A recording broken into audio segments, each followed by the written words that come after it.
സമൂഹത്തിന്റെ സംരക്ഷകരാകേണ്ടവർ തന്നെ വേട്ടക്കാരായി മാറുന്ന കാഴ്ച ഇന്നും വേദനാജനകമാണ്. പ്രത്യേകിച്ചും ശാരീരികമായോ മാനസികമായോ വെല്ലുവിളികൾ നേരിടുന്ന കുട്ടികളെ അവരുടെ നിസ്സഹായത മുതലെടുത്ത് ആക്രമിക്കുന്നത് സമൂഹത്തോട് ചെയ്യുന്ന ഏറ്റവും വലിയ കുറ്റകൃത്യമാണ്.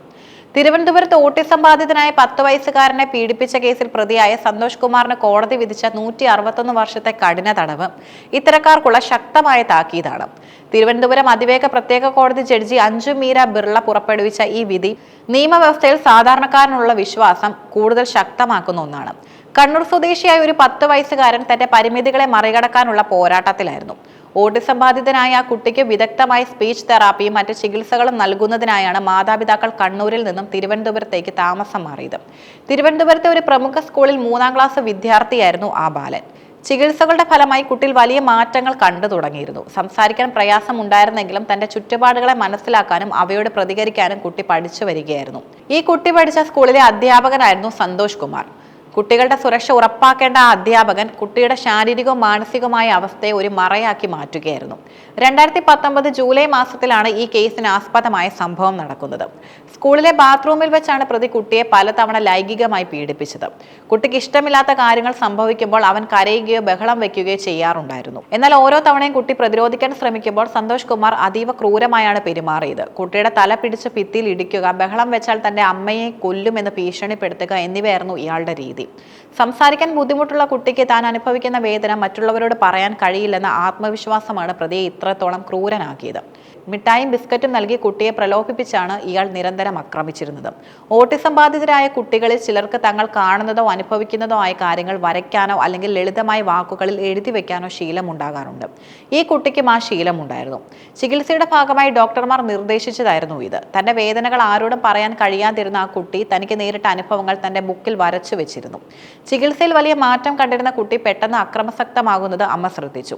അകാരണമായി ബഹളം വെക്കുക, ഭക്ഷണം കഴിക്കാതിരിക്കുക തുടങ്ങിയ മാറ്റങ്ങൾക്കൊപ്പം കുട്ടിയുടെ ശരീരത്തിൽ ചില മുറിപ്പാടുകളും കണ്ടെത്തി.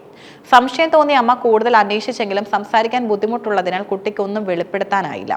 ഒടുവിൽ കുട്ടിയുടെ സ്പീച്ച് തെറാപ്പിസ്റ്റ് മുഖേനയാണ് പീഡന വിവരങ്ങൾ പുറം ലോകം അറിയുന്നത്. തുടർന്ന് ചൈൽഡ് വെൽഫെയർ കമ്മിറ്റി ഇടപെടുകയും പോലീസിൽ പരാതി നൽകുകയും ചെയ്തു. കുട്ടിയുടെ മൊഴി രേഖപ്പെടുത്തുക എന്നത് അന്വേഷണ സംഘത്തിന് വലിയ വെല്ലുവിളിയായിരുന്നു. കുട്ടിയുടെ സംസാരത്തിലെ അവ്യക്തത പരിഗണിച്ച് മെന്റൽ ഹെൽത്ത് സെന്ററിലെ ഡോക്ടർമാർ ഉൾപ്പെട്ട ഒരു 3-അംഗ വിദഗ്ധ പാനൽ രൂപീകരിച്ചു.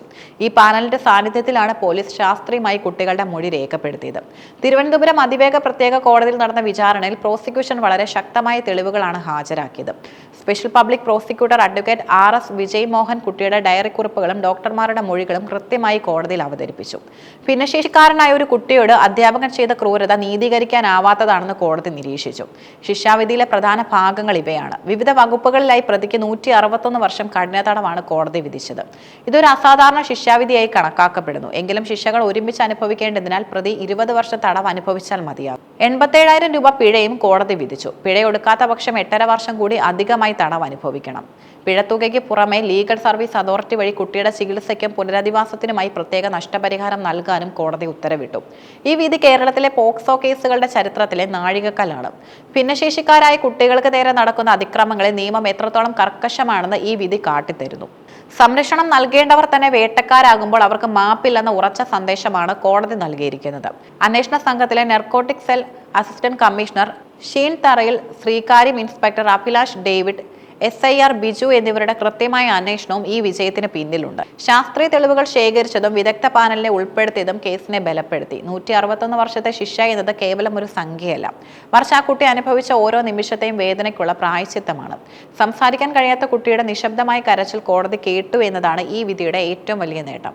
തങ്ങളുടെ കുട്ടികൾ അനുഭവിക്കുന്ന ചെറിയ ഭാവമാറ്റങ്ങൾ പോലും മാതാപിതാക്കൾ എത്രത്തോളം ശ്രദ്ധിക്കണം എന്നതിനും ഈ സംഭവം ഒരു പാഠമാണ്. ഓട്ടിസം ബാധിതനായ കുട്ടിക്ക് ഈ വിധി പുതിയൊരു തുടക്കമായിരിക്കട്ടെ.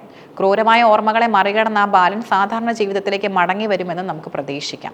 അധ്യാപകൻ എന്ന നിലയിൽ സന്തോഷ് കുമാർ ചെയ്ത കുറ്റം അധ്യാപക സമൂഹത്തിന് തന്നെ കളങ്കമുണ്ടാക്കുന്നതാണ്. അർഹമായ ശിക്ഷ ഇത്തരക്കാർക്ക് ലഭിക്കുന്നത് വഴി വരും കാലങ്ങളിൽ കുട്ടികൾക്ക് നേരെയുള്ള അതിക്രമങ്ങൾ കുറയുമെന്നും നമുക്ക് വിശ്വസിക്കാം.